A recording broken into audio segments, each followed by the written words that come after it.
Years ago, in the peaceful village of Umunta, lived a woman named Akunne. Akunne had once known happiness. She and her husband, Obiora, had spent 10 long years praying for a child. 10 years of waiting, 10 years of tears, 10 years of unanswered prayers. And then, when hope had almost left them, the gods finally smiled upon them. Akunne became pregnant. But joy and sorrow arrived hand in hand. Shortly before the birth of their child, Obiora fell gravely ill. Before he could hold his daughter, before he could see her face, before he could hear her cry, he died. Akunne was left alone, widowed, heartbroken. Yet, when her daughter was born, she found a reason to live again. She named her Kasiemobi, meaning comfort me. Kasiemobi became Akunne's entire world. She was gentle, quiet, humble, beloved by everyone in Umunta. Her laughter filled Akunne's home. Her presence softened her mother's pain. And though life had wounded Akunne deeply, she endured because of her daughter, Kasiemobi. One morning, Akunne prepared a basket of breadfruits and asked Kasiemobi to deliver them to her dear friend, Obidia, who lived in the neighboring village of Umukoro. Kasiemobi gladly agreed. With the baskets balanced carefully in her hands, she began her journey through the narrow bush path. As she walked, she sang softly to herself. Her voice was sweet, pure and beautiful. But Kasiemobi did not know what awaited her. For hidden along the path stood a forbidden tree. In Umukoro, there was an ancient law. No one was permitted to sing while passing beneath the tree. The villagers believed that doing so would awaken calamity upon the land, and anyone who broke that law would be buried alive. But Kasiemobi was not from Umukoro. She knew nothing of their customs, nothing of their fear, nothing of their cruelty. Still singing, she walked beneath the tree. And suddenly, "Abomination!" The cry rang through the air. Villagers emerged from every direction, their faces filled with horror, their voices rose in panic. Kasiemobi froze, confused, terrified. Before she could speak, before she could explain, they seized her. She pleaded, she begged, she cried, "Please spare my life. I am the only eye of my mother.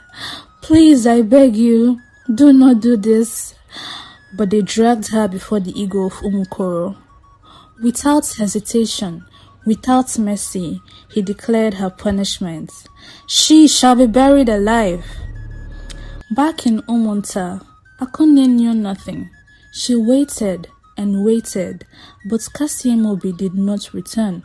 When the news finally reached her, it was not just words, it was a physical blow. By the time she reached Umukoro, it was already over. The earth had been sealed. Her daughter, her only child, was beneath the ground. Akunne screamed. She fell to her knees. She clawed at the fresh soil with her bare hands. "Kasiemobi, Kasiemobi, answer me." But there was only silence. No final goodbye, no final embrace, no chance to save her. That night, Akunne blamed herself. If only I had gone with her. If only I had protected her. If only I had been there. Her guilt cut deeper than grief. But as her sorrow grew, so did her anger. She rose from the ground, her wrapper covered in dust, her hands bleeding, her eyes burning with pain. She looked at the villagers, at their igwe, then at the forbidden tree, and she cried out to the gods, If justice still lives in the heavens, then let this land feel the agony it has carved into my heart. The skies darkened, thunder rolled, even the elders trembled. Akunne placed both hands upon the earth where Kasiemobi had been buried, and she spoke her curse. Until my daughter's innocence is restored, this land shall know no peace. Then she walked away, and the curse began. The rivers dried, the crops withered, pregnant women lost their babies. Children woke at midnight, crying that they could hear singing from beneath the forbidden tree. Kasiemobi's voice, soft, broken, unfinished. Fear consumed Umukoro. Desperation drove the elders to an ancient chief priest who revealed the truth. The gods never demanded the child's blood. This was not justice. This was cruelty. The village fell silent. Only Akunne could end the curse.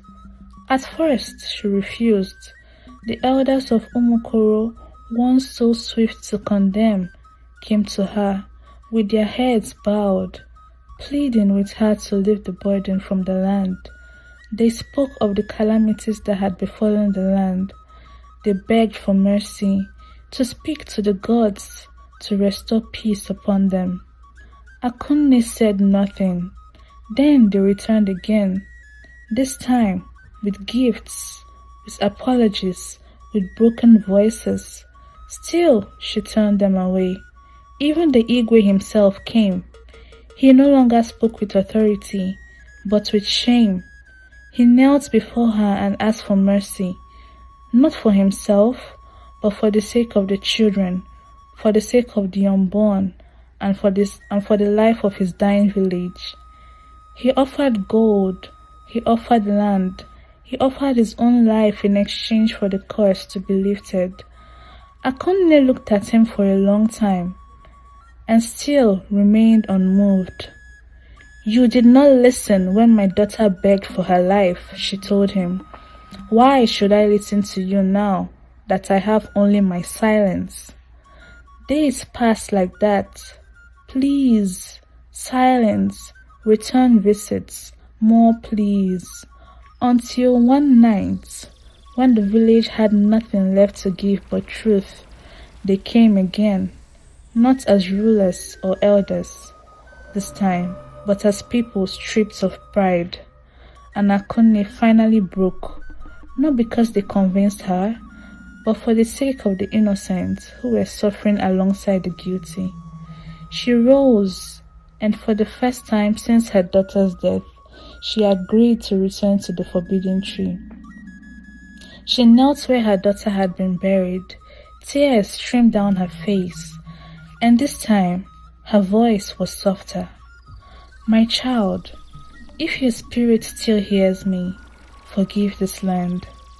The earth trembled, the forbidden tree shook violently, and then, from beneath the soil, came singing. Akunne froze, the villagers screamed, the ground began to split, and slowly a hand emerged, then another, and before their eyes, Kasiemobi rose from the earth, alive, untouched, as though the earth itself had protected her. Akunne ran to her. She held her daughter tightly. This time, she would not let go. The villagers fell to their knees. The Igwe wept. And before leaving, Akunne turned back and said, Tradition without mercy is cruelty. Then she took Kasiemobi's hand, and together they walked away from Umukoro forever.